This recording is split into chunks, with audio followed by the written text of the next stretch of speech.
Hello, my name is Eddie Adams, and I live an amazing life.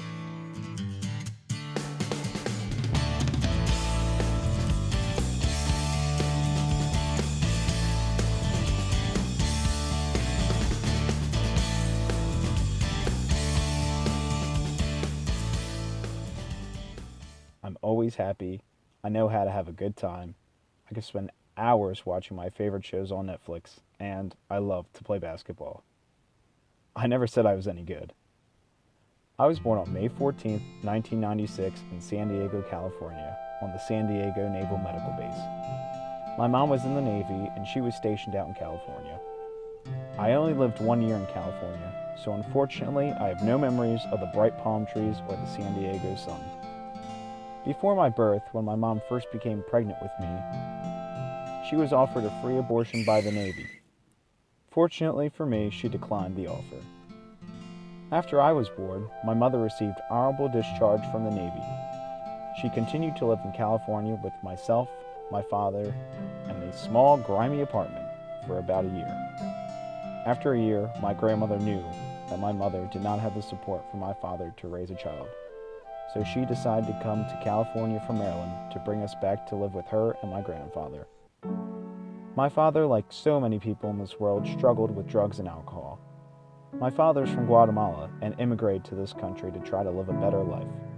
But unfortunately for him, he fell into old vices. I have never formally met my father, nor do I have any recollection of him from childhood.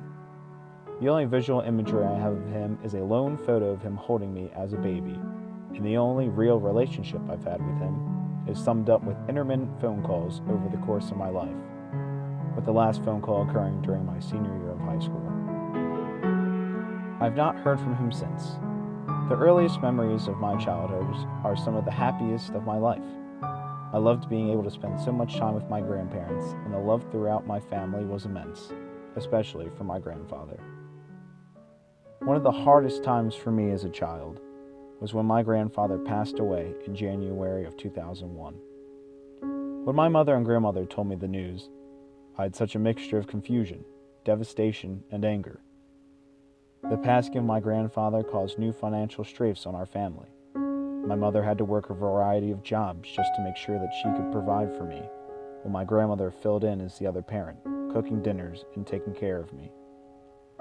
During this time, I was not really aware of our situation. I always had clothes I liked, and there were always plenty of gifts for me under the Christmas tree. Little did I know that there were years my family was classified as being in poverty, and the reason that I didn't know was because my mother and grandmother did everything they could to give me a normal childhood. Come high school, we were no longer in financial stress, and our family seemed stronger than ever. But unfortunately for our family, during my sophomore year of high school, my mother would be diagnosed with stage 4 breast cancer. Hearing the news, I almost didn't know how to act, and in some ways, I think I tried to deny it. As always, my mother and grandmother remained positive, and through this devastating news, they still managed to make me their number one priority. My mother had to go over extensive chemotherapy and radiation treatments, which caused her to become incredibly sick, but her spirit remained the same. She was still my loving mother. It is never easy to see the ones you love go through such hardships in life, but fortunately for me, I've had a great number of friends to help deal with my stress and emotions.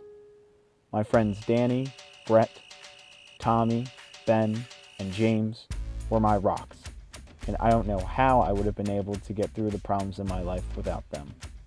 From intense basketball games with Brett, James, and Ben, to crazy sleepovers with Danny and Tommy, and crazy shenanigans with Sam. All my friends have done so much for me in life, and they are truly a second family to me. Fortunately now I say with a hushed breath that my mother is in remission, and her and my 88-year-old grandmother are doing just fine. My friends and my family have done so much for me, and I cannot put into words my love for them, and even though they annoy me sometimes, I would not be the person I am today without them.